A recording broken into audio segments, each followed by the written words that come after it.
We are visiting Death Valley National Park and taking you with us to show you all the best spots. We just arrived in Death Valley National Park, and Carson, how hot is it? Whew, it's very hot. It feels like 100, maybe 102 here. Yes, so we will not be doing too much hiking, but we're going to be exploring. Carson was close on the money. According to the visitor center, it is 101 out right now.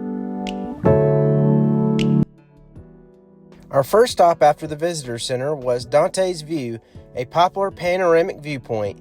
You can see the lowest elevation point of the Badwater Basin and the highest elevation of Mount Whitney at the same time.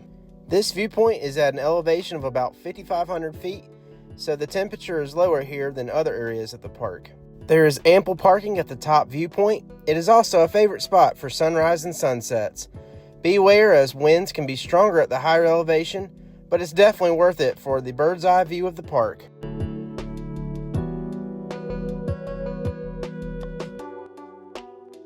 After Dante's View, we drove over to another popular view in the park. This was back to a much lower elevation of 823 feet. We got a heat wave, 104 in Death Valley National Park. Zabriskie Point is another panoramic viewpoint highlighting Death Valley's Badlands. It is a quarter-mile walk uphill to the viewpoint from the parking area. This spot is a must-see when visiting the park.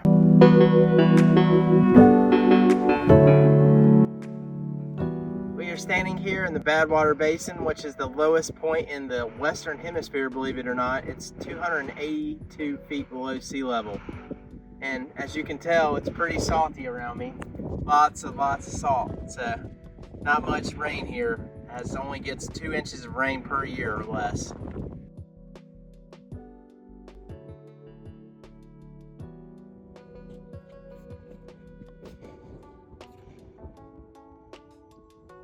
Very salty.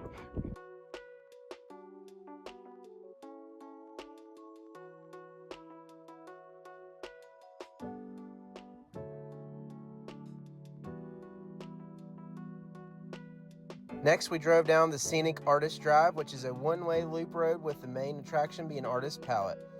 This area is known for its vividly colored rock formations created by various minerals and the volcanic deposits. This creates a rainbow effect with reds, yellows, and blues most visible. The best time to see the brightest colors is around sunrise and sunsets during what is considered the blue hour.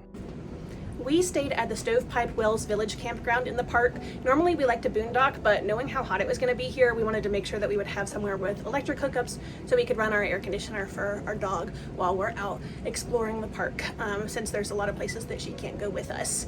This campground has, I think, 14 sites, but it's one of the only ones that you can reserve this time of year that does have electricity. A lot of the National Park Service run campsites, they are only during the winter season because that's their peak season, and a lot of them are first come, first serve. So we wanted to make sure we had a guaranteed spot with AC capabilities, and this worked out really nice. It was a little further north in the park than, say, Furnace Creek, which is right in the middle and near some of the main attractions, but it was not a very long drive to get to those areas, and you are right next to the general store, the Stovepipe Wells gas station, and other amenities that are there in the village. Beware, though, that the gas station does not have diesel.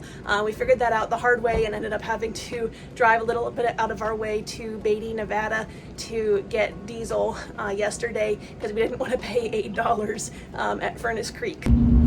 We are on our way to the Mesquite sand dunes in Death Valley National Park. It is right near our campground, so we saved it for the morning before we head out of the park today, and it is 9 o'clock in the morning and already 96 degrees. So here we are at the Mesquite Sand Dunes in Death Valley National Park.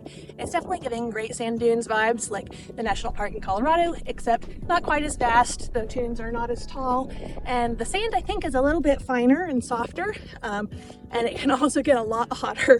We read yesterday in the National Park Visitor Center that it can actually get hot enough to melt sandals in the middle of the day. So if you're coming here, be aware of that.